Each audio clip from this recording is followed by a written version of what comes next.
जय जगन्नाथ फ्रेंड्स मु विकास आपणकर प्रिय यूट्यूबर नयागढ़िया ब्लॉगर स्वागत करुच्ची आम यूट्यूब फैमिली को।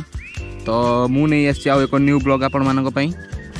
आज संध्यारे आम बाहरीचु नयागढ़ कौन पाई जाऊँ कहीं जाऊँ सेटा जानवा हेले रुहतु आगु आम सहित।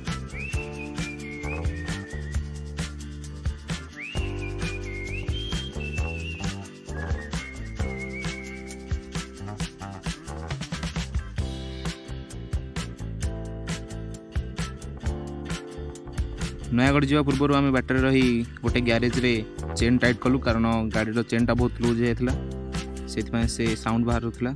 तो आम से रही गाड़ी चेन टाइट करी बाहरी पड़ू नयागढ़ पे।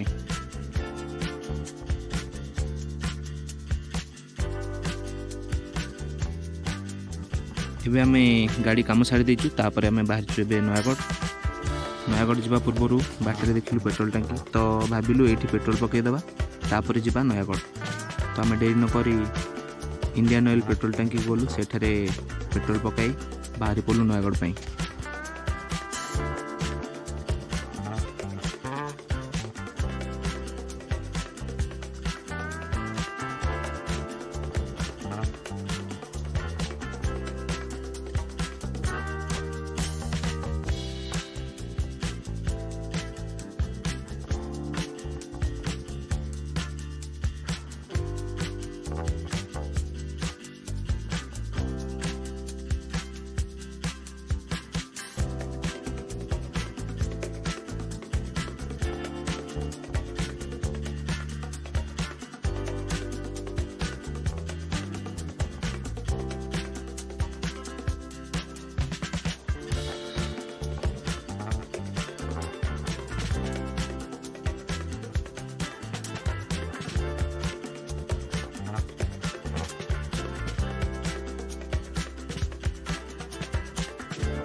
ओभरब्रिज क्रॉस करने पर आम देखिलु कि ट्रेन गेट पड़ी कारण ट्रेन आसबार थिला। तो आम किसी समय वेट कलु ट्रेन जीवार। ट्रेन गला पर आम बाहरलु नयागढ़ को।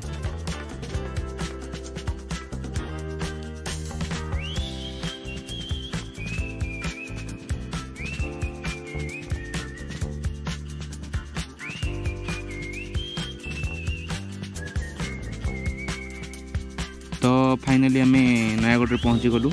तो आम आसीचु आज नयागढ़ सिंहगढ़ थिबा ओम साई पेट शॉप को। सेठारु किछि खाद्य नहीं जीव आम माछ पई आउ किछि विटामिन मेडिसिन्स।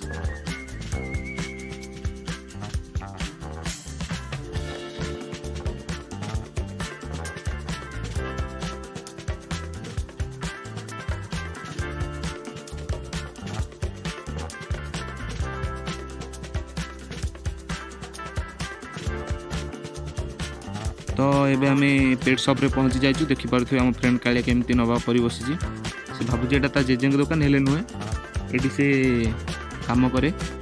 तो ये हूँ एंजल फिश ये मिल्क क्रैब ये होती टेट्रा बहुत भेराइटर फिशेज अच्छा जमीती कि एंजल फिश ऑस्कर फिश। आपड़ जदि जड़े एनिमल लवर कि डॉग लवर तो आसतु विजिट कर जातु ये शॉप टी। आपन को बहुत भेराइटर फिशेस मिल जिवे। डॉग भी मध्य अवेलेबल बहुत टाइप रो बार्ड भी अच्छी। यहाँ देखुए यही दुटा होती जर्मन स्प्रिच डॉग।